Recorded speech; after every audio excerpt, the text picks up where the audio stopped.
I specifically know what call it was that it started from, March 7th of 2015. I was just sitting back and I got a call on my screen for an officer down, and I pulled the call up and all it said was a wrecked cruiser in somebody's backyard. When they got there, they basically said that he didn't make it. It was a fatal accident, and it was like getting hit in the gut with a cement brick. One of my worst fears ever since I started working there was losing an officer on my channel like that.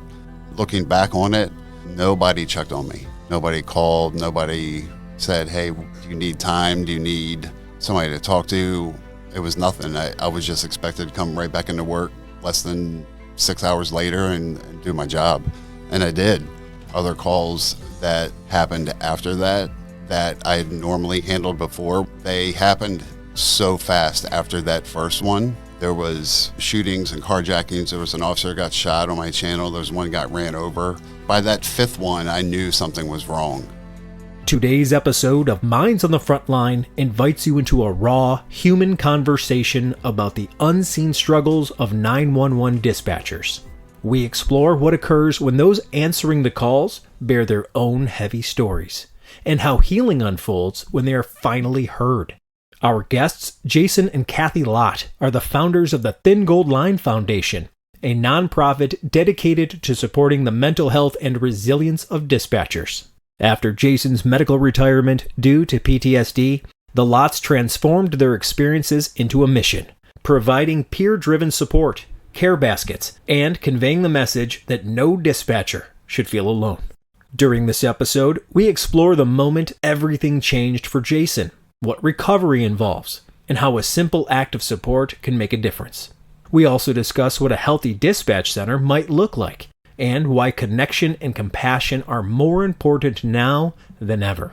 Minds on the Frontline is brought to you by the Frontline Strong Together 5 program, which provides 24/7 mental health and crisis support for Michigan's first responders and their families. For more information on FST5, including access to resources and how to connect, please check out the episode description and follow us on social media. Thank you, and enjoy the show. Hi, guys. Hi. Hi. Good morning. How are you guys? Welcome to Detroit. Thank you. Thank you. Yeah, how was the drive in this morning? Hit a pothole. That'll welcome you So to welcome to Michigan. Michigan. Yeah, exactly. Yeah. Yep. Right on. Well, tell us who you are, what you guys do, and where you do it. My name is Kathy Lott, and this is my husband, Jason Lott, and we are the founders of the Thin Gold Line Foundation. I started it back in 2019 when Jason was medically retired from Communications Center after his struggles with PTSD and almost losing everything, including him. We decided that we were going to form a group that was going to support other dispatchers, and hopefully nobody else has to go through what we went through. All right, Jason, tell us a little bit about yourself. So my name is Jason Lott. I was a police dispatcher, like Kathy said, for nearly 20 years. I was also a volunteer EMT for 12 of those 20 years, so I was double-sided on that, on the street and dispatching. And now I'm, like Kathy said, also I'm medically retired and helping to run this foundation. And I also work for another nonprofit called Warfighter Advance, who helps military and first responders dealing with PTSD. That's awesome, man. What experiences as a dispatcher influenced your pursuit of this mission with the Thin Gold Line? Unfortunately, when I got sick, I was treated really poorly by the department that I worked for. There were a lot of accusations and name calling and not a lot of support from the people that I worked for. Give me more context there. Why was there such a friction? There was a friction because leading up to the final PTSD diagnosis, there was a lot of back and forth about exactly what was going on with me. So I was missing a lot of work. I was coming in late at a lot of doctor's appointments and stuff. And people didn't, I guess, understand what I was truly going through. So it would be, you know, oh, he's just trying to skip out of work, or he doesn't want to be here, or he wants to leave early for whatever reason, instead of that I was trying to figure out what was going on. So the treatment, it was from coworkers all the way up to the director of public safety at one point decided that when she found out that I had PTSD, I got banned from being on any county property. Oh, wow. In your opinion, after getting your PT diagnosis, looking back, what are some of those experiences do you think that added to this, created this? Because PTSD needs an event to really trigger these things. That's what makes it unique as a mental health disorder. I specifically know what call it was that it started from. I was doing lunch breaks that night. It was March 7th of 2015, and it was really cold in Maryland, like obscenely cold. It's usually not that cold in March in Maryland, and there was ice and everything, and it was, I'm going to say the Q word, but it was really quiet that night. Right. And I was just sitting back, and I got a blue call on my screen, and our blue calls are our highest priority calls, and it was for an officer down, and I pulled the call up, and all it said was a wrecked cruiser in somebody's backyard. And nobody had called out, nobody was screaming or anything, so I sent the 2 officers and the supervisor over there, and I was just waiting for updates, and they kept saying they didn't know if anybody was still in the car or not. And I remember telling everybody that ended up going, I said, I know you want to get there, but it's really slippery out. I need to make sure that somebody gets there and checks on him. So when they got there, they basically said that he didn't make it. It was a fatal accident, and it was like getting hit in the gut with a cement brick, because that was one of my worst fears ever since I started working there, was losing an officer on my channel like that. And when it was time for the girl to come back from her lunch break, I told her, I said, you take over doing lunch breaks. I'm going to stay here and finish this out. You know, I can't leave anybody like that, because one of the promises that I made to myself when I first started working was I would never leave anybody on the street. Whether if they were hurt or deceased or anything, I wouldn't leave them there. And that happened at about, I think like 2 or 3 in the morning or something, that call happened. And when it was time to go home at 6:30, I told the supervisor that came in, I said, I'm going to stay here until I know that he's not in the car anymore. So I stayed until about 11:30 that morning. And when they had him being transported to the medical examiner's office, when I finally left. And I went home, and I just had this feeling inside of me that I'd never had before. And I was watching news channels, and I didn't sleep. Next thing I knew, I looked at the clock, it was time to go back to work. And I got dressed and went to work. And looking back on it, nobody checked on me. Nobody called. Nobody said, hey, do you need time? Do you need somebody to talk to? Anything. It was nothing. I was just expected to come right back into work less than 6 hours later and do my job. And I did. I kept doing my job. And then there were other calls that happened after that I had normally handled before without incident or without any problem. But they happened so fast after that first one. All of these happened within like 9 months. There was shootings and carjackings. There was an officer who got shot on my channel. There was one got ran over. And all 5 of those other calls led to those suspects being shot and killed on my channel. They chased them down and killed all 5 of them. By that 5th one, I knew something was wrong. I asked for a break, and I walked outside, and I was just thinking in my mind, like, what in the fuck is going on? Like, I can't clear my head. And I remember my supervisor coming out and like screaming at me just immediately, not asking, you know, what's wrong or anything. She said, you know, we're short staffed. And I said, I understand that, but I just need a break. Like, I need to clear my head. You know, this stuff is getting to me. I don't remember exactly what I told her, but I think a couple weeks later, I got a note saying that I had to go to EAP. And in that culture at that time, EAP we saw as like a punishment. We didn't see it as a way to help. So when I went in to talk to them, I didn't open up because I was afraid that if I opened up to them and told them exactly what was going on, I was going to lose my job. So I kind of held things back, and she was like, all right, you can go back to work. And they signed off on it, and I went back. And I think a couple of weeks later, I asked to go back on my own. And then we started talking about, you know, diagnosis stuff. And they were like, no, we don't think that's what it is. And then that's when all of the like physical ailment part started, and I ended up in and out of the hospital for a couple of years before they figured out what was going on. What happened? What did you feel like? It was a muscular pain, like you had done yard work all day long in the heat, and you wake up that next day and you're sore, but multiply it by like 5. And then on top of that, it was joint pain, like I was sick or had the flu, but times 5 also. And then I would have headaches, and I would throw up, and I would get nauseous, and, you know, just debilitating pain and sickness going on. And we kept going in and out of the emergency room, and they could never find anything. And then one doctor in the ER checked for porphyria, which is a rare blood disease that's based on vampires back in the day. And Well, you are a dispatcher. You guys are only Working that midnight we didn't have any shift, windows. Yeah. So that came back positive, and I remember looking at the blood results, and it said this can only be correlated if you have symptoms to match. And all of the symptoms that I had matched porphyria, so that's what they thought it was. So the attacks of pain and nauseous and sickness started coming more frequently. It was about every 3 or 4 weeks.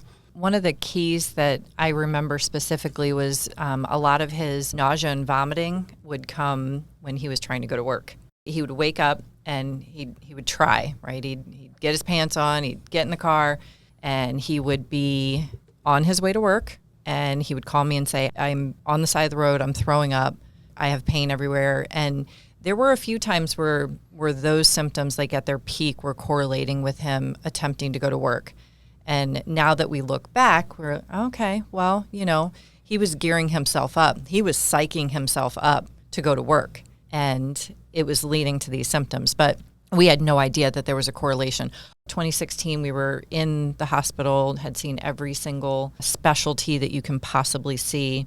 When that porphyria diagnosis did finally come around, we thought, oh, yay, this is what it is. We're gonna treat it, and everything's gonna be kosher. But there was a brilliant hematologist that ended up taking his case one of the many times he was in the hospital, and that's where the PTSD diagnosis actually came from. This wonderful man who sat down and actually talked to Jason and found out, when are you having symptoms? What are your symptoms? What do you do for a living? What does that mean to you? And he's the one who put all the puzzle pieces together and said, my man, I'm pretty sure it's PTSD. And we both looked at each other and were like, that's in your head. Like, that's not, right, how does this manifest as these things? Yeah. But, how does that cause nausea and vomiting and pain?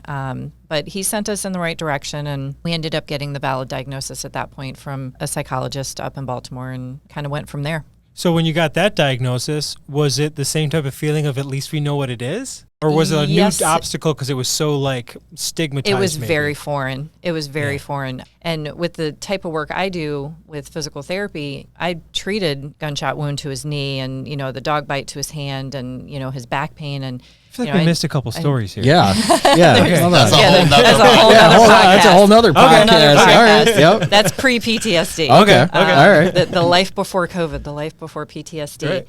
So, I was used to treating all of these physical orthopedic ailments, and when they were talking about, from the head up, I'm like, this is out of my wheelhouse. I have no idea what to do. I'll hold your hand. Yeah. But that's about it. So well, when you get a medical diagnosis, there's a relief there because you find out what it is. Yeah, it's got a big fancy name. But even 2017 not being that long ago, it's a lifetime as far as mental health goes.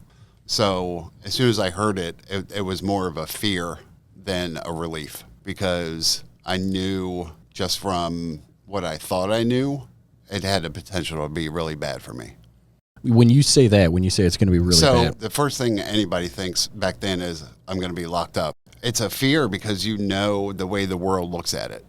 Once you get into it and you're stripped of certain things and you're voluntarily going to appointments, it starts to ease up a little. I think part of it's feeling like, okay, this is a life sentence. You know what I mean? Sure. Yeah, that too. There's I have it, it's never going away. Right. You know what I mean? Type deal. Right. It was the unknown. And it was a different time then. Yeah. You know what I mean? Mental health in the past 10 years has grown leaps and bounds when it comes to first responders. Yes, and there's it certainly has. many, many treatments that are very effective for PTSD, and they're much more well known now because more people are willing to talk about these certain things, and some diagnoses aren't being slipped through. Right. We've learned a lot. We know now that the psych meds, they're not always the answer, and they're certainly not in the way that they were delved out to him. That was not the answer. Let's go down that road. Let's talk about all the treatments. So you get your diagnosis, and then you're on a path, right? So at least you know which path to take now. Correct. It's the correct one. So what does that look like in treatment? So it started just talking to a psychologist. I was there 3 days a week to begin, I think. It was heavy, Yeah, it was 3 days a week, I think an hour each time. And then I don't quite know how long it was into it, but I went to my primary care doctor for a follow-up, and we were talking about how it was going. And I said, well, I'm not getting worse, but I'm not getting any better. And we talked about it for a little while, and he said, well, probably need some medication to help you. So we found a psychiatrist in the same area that I was seeing the psychologist in, so I could go, bounce between the two of them and not have to drive all over the place. And The psychiatrist that I saw was very He was a smart guy. conservative and very smart. It started as small doses, and I was slowly getting better, but I didn't think that I was making the progress that I should have. So he actually left and focused on his inpatient clinic. Every couple of weeks when I went in there, I never saw the same doctor twice. So 1 med turned to 3, and then 3 turned to 6, and then 6 got doubled, and at one point between 15 and 20 different medications, between psych meds and benzos and medications to keep me awake and medications to help me sleep. Pain meds, everything. And it got to a point where I started sleeping 20 hours a day.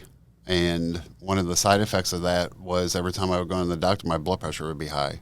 Instead of correlating the high blood pressure to the medication, they correlated it to a health problem, and they added blood pressure medicine, at which point a few days later I started passing out. There were times I would be in Target and just kind of like snap into it and be like, how the hell did I get here? Like, why am I even here? Mm-hmm. Like, I was surprised I was wearing shoes and pants, looking down, and that's scary. At that point, he wasn't working, right? So he had, at this point in, I think, end of 2018, early 2019, this is when he really started to become the zombie, and definitely wasn't working. Wasn't really doing much of anything, like really anything. I mean, he was sleeping 20 hours a day, so there wasn't much room for anything else by the time 2019 rolled around. So at what point in the process were you starting to get better? How did we get to the point now where you seem like you're a pretty happy, healthy dude? Warfighter Advance. Okay. So let's talk about that a little bit. Yeah, get us into what that is. Okay, so they sound cool. Kathy went to our county fair, and I was at home sleeping like I did, every day, all day. Best county fair ever. Okay. Which county fair? Charles County, Maryland. Best county fair ever. You heard Shout it here out. first. Yep. She walked across and saw the warfighter tent set up, and there was a guy working there, and she started talking to him and asking what it was about, and they said, we help military personnel and veterans and PTSD and so she asked if they took first responders, and that's when his name is Jim Buckingham. Jim Buckingham asked Kathy what my name was, and she told him, and we had rode at the firehouse together when I was an EMT. So oh, wow. He's like, oh man, I'm so sorry that he's going through that. Let me talk to Doc and see what we can do. And Doc V is the leader of the group. So she talked to Jim and said, yeah, invite him. So I filled out the application, and I cornered him one day, and I said, you're going to this program. It's going to help you. What did the program offer? You're reacting normally to an abnormal experience. So there has to have been an abnormal experience for you to start going through PTSD. That's the cornerstone of PTSD. The event. So there are healthier ways to deal with it. There are other people like you, because one of the main caveats that you feel when you have PTSD is that you're by yourself. And that causes isolation, and isolation causes more problem. So there's groups out there, there's other veterans, there's other first responders going through things that when you gain a little bit of trust in a group and you start talking and shared experiences, then things start to come out. That is one part of the process. The other part is that there's different paths that you can take. There's exercise, there's better nutrition, there's hobbies that you can engage in, there's understanding between family and friends about, maybe I can't go to a party today because I'm having a bad day. Mm-hmm. And if you talk through that with your family, it's a better thing. So and the family is less likely to blame the person for, oh, you just don't want to go, or, oh, you're just being lazy or whatever. And it's gaining an understanding of there's something at play here. So, Kathy, talk a little bit about how not only Jason's work as a dispatcher, but going through this journey with him. How did that affect you personally, not only as his partner, his wife, but also a mother? And how did you kind of navigate those at home? The early years were easy. It was, he went to work, he came home. He really didn't say much about his job. We didn't talk about any of his calls or anything like that. I was a proud dispatcher wife. So proud dispatcher wife kind of moved into the worried, sick wife when he did start to get sick. So that first call that he talked about, that one that triggered everything, he came home that day. He was late coming home that day. So I'm like, you were supposed to be home at 6:30 this morning. He's like, just, I can't right now, So he went into the bedroom, kind of locked himself in there until he woke up and started to get ready to go back to work. Like, okay, great. Like, you're just jumping from, one shift to the next. And the navigation those first couple of years was hard.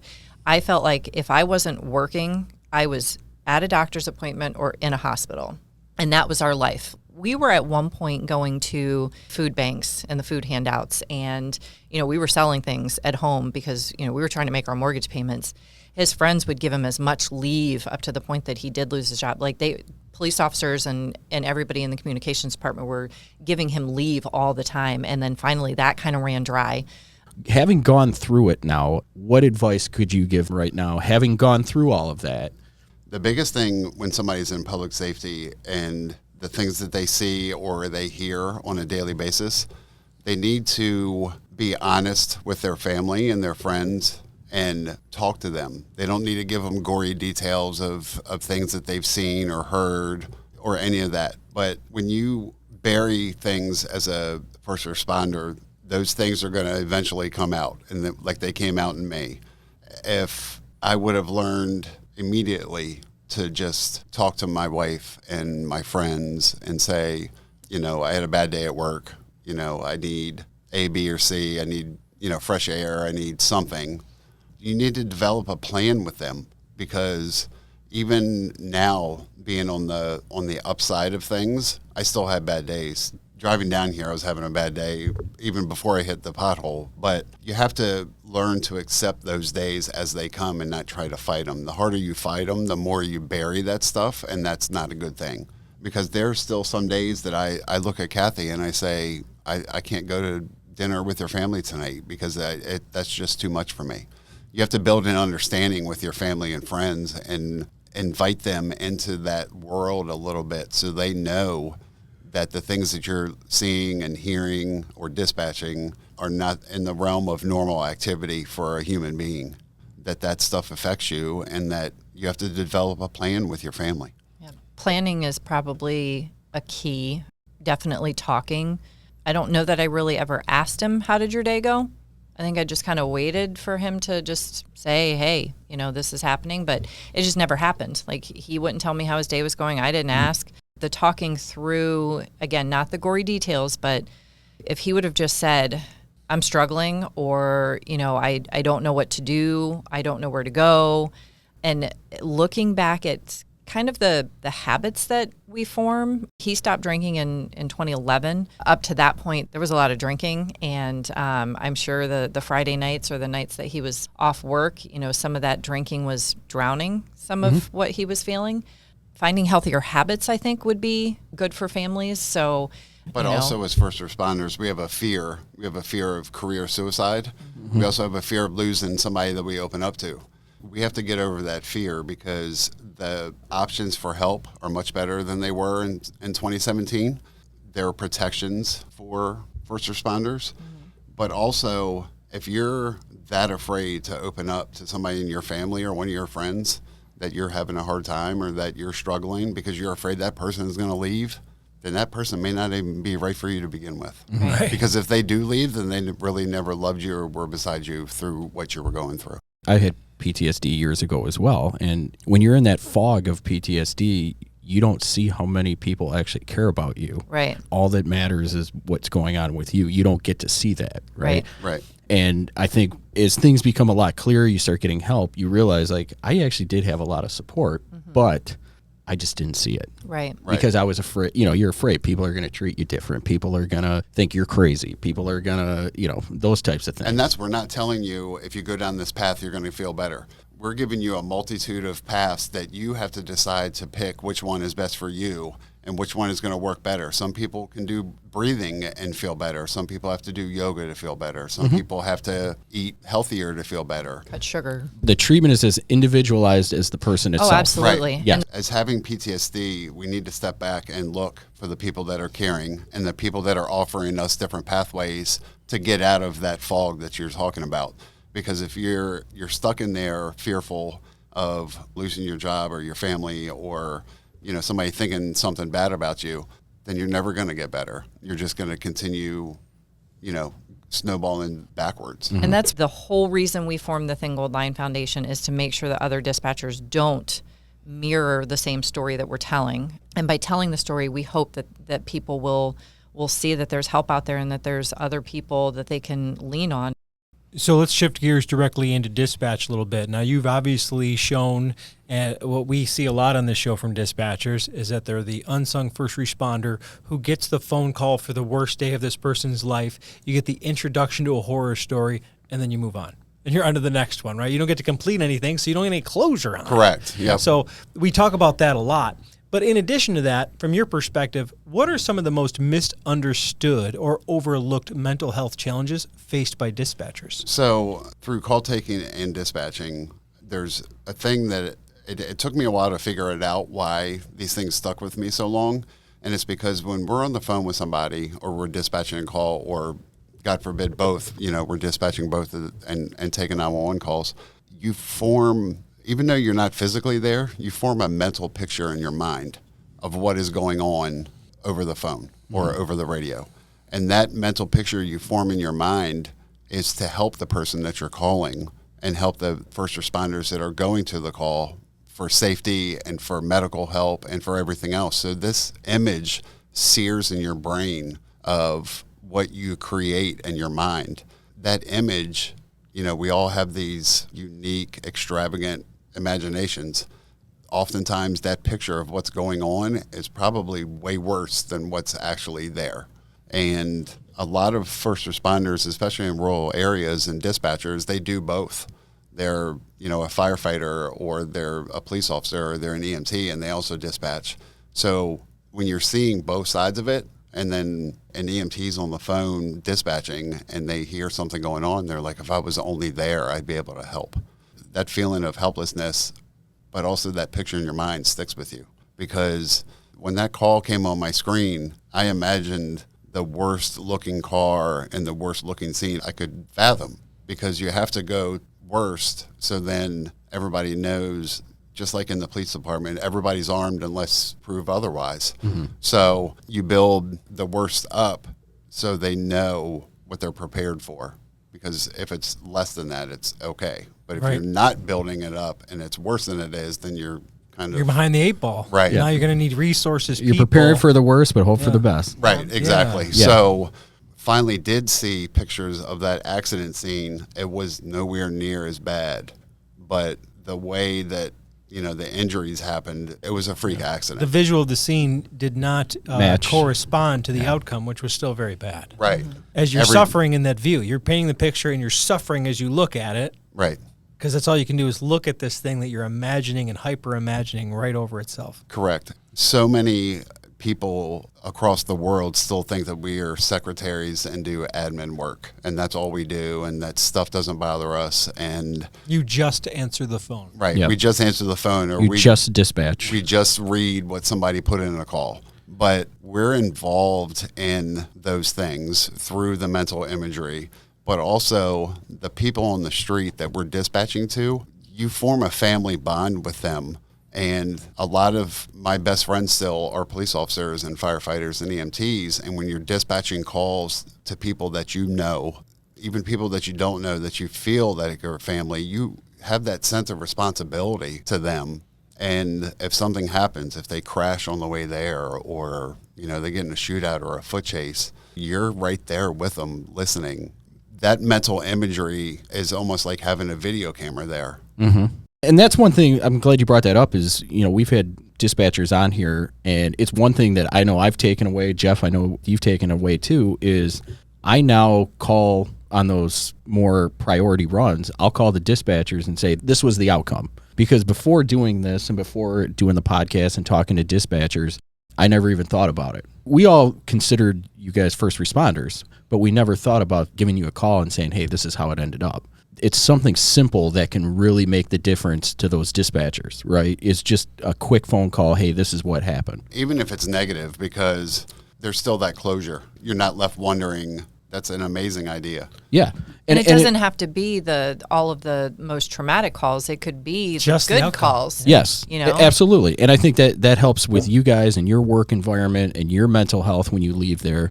Along those same lines, though, Kathy called you subject matter expert when it comes to dispatch and mental health and dispatcher mental health. What in your mind, if you could build the most supportive work environment and a healthy work environment for dispatchers, what would that dispatch center look like to you? Wow. First of all, windows. Okay. I know there's Yeah. security issues in some dispatch centers because ours house the emergency broadcast system too. So Okay. we Yep. couldn't have direct windows in the center, but we could see them. Yeah. But there was no light coming through. Yeah. You know, even skylight. They're all tinted windows. Right. Yeah. And bulletproof glass Yeah. and everything else, and they don't open. Why are the lights always off in the room? It's Yeah, I always, never you always got go in, that. it's, You know, it's I- always like after I- 8 o'clock p.m. vibe in there. I was brought up with no lights. And What's the then reason for that? to me, it was calmer in the background. Okay. There wasn't so much noise that Distraction, I had maybe? to, right. Okay. Visual noise almost Just- in your way? Yeah, it helps you to focus on the screens in front of you. Okay.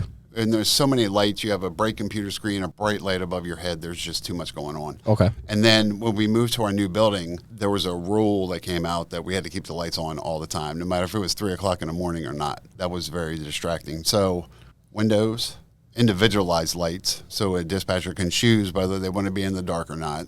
A quiet space to go to when there is a bad call or something they need to step away from. There needs to be a heavy push to staff these centers because none of this is going to work without that. So if you're having a bad day and you're by yourself, you're stuck on the radio. And that's an unfortunate reality we hear everywhere is Yeah. the shortage of dispatchers. They all are. They're every single Yes. PSAP that I'm aware of is running short. We Up were our ever- way, we have a young lady who reached out and said they have a person who is has been there for a little while, and she looks at him and she's like, "He's not getting it. Like he's putting in the wrong information, and he's not getting it." But what do you do? Yeah. He's a warm body in the seat, you know. Yeah. So We recently spoke about this with another dispatcher, and he was remarking that it used to get a lot more people apply for the job because the compensation and the long term, there was a pension, there was a better Yep. retirement there. And there's a very, very clear correlation between the diminishing of that and the decrease the amount of candidates that are high quality humans that are willing to operate in that capacity. Right. even the EMTs up our way, we found out they only make like $12 an hour. Yeah. Yeah. You go to McDonald's and you make 14. Exactly. So, And- you and know, it's across all the which- first which are you- responders. yeah, which Right. are you going to The shortages. And those So- shortages lead to more hours, which leads to more burnout, which leads to what you're talking about where you don't have that minute for yourself because you got to get back on the phones because if you're not on the phones, nobody's answering them. And I'll admit this, it was very shitty of me when we moved up here and we started going into the centers around us. And I'm like, wow, they dispatch 300 calls a year. I did that in a night. Right. Like- You're not kidding. Yeah. They can't be dealing with the same shit that I did. But then I was talking to Kathy and I was like, wait a minute, because she was telling me some of the stuff they dealt with. In these small towns, they know everybody, like personally, Yeah. that they're answering Yes. 911 calls for, and they know the police officers. Some of them they're related to, or the firefighters, or everything. There was one instance where a lady took 2 house fire calls back to back. She knew both of the families. Somebody died in one of the fires that she knew. She was in that center by herself for the rest of the night. So she had nobody to talk to. Same center, different dispatcher, took a call from a retired police officer, and he was suicidal, and her husband was also a police officer, and she tried talking him down, and she couldn't. She didn't. He was going to do what he was going to do, and he did it. And her husband was the first one on the scene. Oh, So, and she was in the dispatch center, a room this big, by herself. Right. No backup. Right, Nobody. it only took one call for Right. you. It's only going to take one call, no matter if you answer 400 or 500 a day or 400 or 500 Right. a career. And that's why I said it was very shitty of me to assume that. Right. That just because it's well, a you just smaller didn't town know. or a I mean, we smaller all do town. that, Yeah. right? We're Yeah. humans. We're all going to put together these reasons why in our head. Yeah. For the peer supporters who are out there, bring dispatch into it. Yeah. I don't care if you're just a fire department team, you need to take care of your dispatchers as well. And there's dispatches now that have their own peer support Yeah. teams, Correct. right? They do. Which is awesome. I was actually on mine Oh, see, there you when go. it happened, and none of the other people on my team reached out to me. Really? Yeah.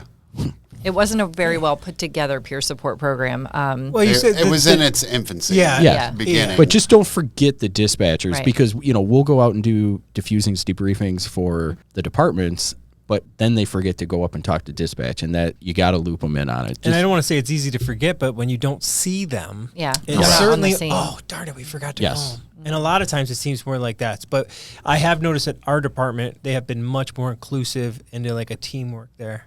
And luckily, the county that I worked for, part of their FTO program was they had to come work a shift in dispatch. Yeah. And they had to sit with us. So every police officer, before they got cut loose, every firefighter, every EMT, they have to come in here to see what's going on. Right. So they do have a visual of it. I'd like to think that this person is in that center now because of me, but that center that I worked for now has a psychologist that has an office in that building. Awesome. That's fantastic. Awesome. Yeah. I don't care what the reason is. Cool, right? Yeah. That's So awesome. You guys have basically given the backbone of how we got to the point where you created the Thin Gold Line Foundation and your resource baskets and the Gold Alert program. Give us an overview of the foundation and those things you guys offer. So a couple of the books that Jason and I had the privilege of coming across when we were going through his later stages of PTSD were Jim Marshall's book, The Resilient 911 Professional, and Adam Tim's book on dispatcher stress and 50 Ways You Can Combat It. So that gave us both a little bit of an insight on, okay, all right, this may help other people if they get to it soon enough, right? So part of what we want to do is we want to get books like that into dispatch centers. So if people out there, if you work for a 911 center and you want to read through these books, we will send you a basket filled with those books, with some coloring books, because why not? Those are fun. We send these baskets filled with, my son hates this word, but swag. We send the swag with all of the fun Thin Gold Line dispatcher appreciation mementos to centers. We have sent them not only nationwide here, but we've sent 2 to England, 1 to Scotland. We're waiting on our Canadian relatives to give us some addresses to send some up there. This basket can be sent to you free of charge, and it's got a copy of each of the books in there and all the swag. And part of doing that is they know who we are, and on our website we have links to help people. We have your links. Yeah, you do Yeah. get have We ST5 have- links. yes. Shout Right. out. All right. Right on. So we vetted the ones that are on there that go with some of our beliefs too. That way of understanding other experiences gives you context. At a minimum, it's going to give you, okay, It's that I'm self-exploration. not alone, man. Yeah. Right. Yeah, well, not just self-exploration. It's like enlightenment to where the bigger world around me has a bunch of me's in it. Yep. I'm Right. not alone in this, and there is a positive way I can get through this. Yeah, we've helped well over 2,200 individual. If you break it down by 911 center, it's 76 centers that we have sent baskets to. The Gold Alert program is more geared towards emergency dispatchers who might be in a pickle with different things in the middle of a crisis. You lost your house in a house fire, you're going through chemo or radiation treatments, or any number of other personal crisis things that are going on in your life. The Gold Alert program is geared towards finding those people who need help, whether it's through a GoFundMe page or whatever other kind of means of raising funds for people. We try to vet them. We'll call the dispatch center that they are linked with and make sure that they are, in fact, who they say they are. We send monetary donations to families who are going through any number of different personal crisis situations. So, And that was developed because as we were sending resource baskets, we were getting requests, this dispatcher needs help. So we modeled it after, Amber Alert, Silver Alert, and then Blue thin Alert blue line. for, for the police side. So we came up with gold, but it also encompasses dispatchers that have died in the line of duty, because it does happen. Mm-hmm. One center, they lost 2 of them in like 6 months on the job. Yeah. But our foundation, it started evolving because it was resources and mental health. And then we dove into assisting dispatchers that needed help monetarily with things that Kathy said. And then when we started learning through social media and everything else about dispatchers dying in the line of duty, I looked for something that had a list or something. There isn't one. There's no registry. There's no Right, no registry for registry. it. So, and there's nothing for them. So we stepped into that one, and we started making small granite memorial plaques that we send one to the center and we send one to the family with a small monetary donation. And we keep a list of them on our website now too. Now you guys have talked about the website multiple times. Can you give a shout out? Where can people? it is literally thethingoldlinefoundation.com. Okay. It's really long. Make sure you put the on the front. Yeah. Our email address is thethingoldlinefoundation@gmail.com. Well, thank you Awesome. guys so much for being on. Yes. We really appreciate this. Appreciate Thank you you. sharing your story. Yeah, That- man. I know that's That ain't never easy. easy. We appreciate that. Thank you, guys. Thanks for having us. Thanks for coming down. Thank you for listening to the Minds on the Frontline podcast. We have more great content coming out soon.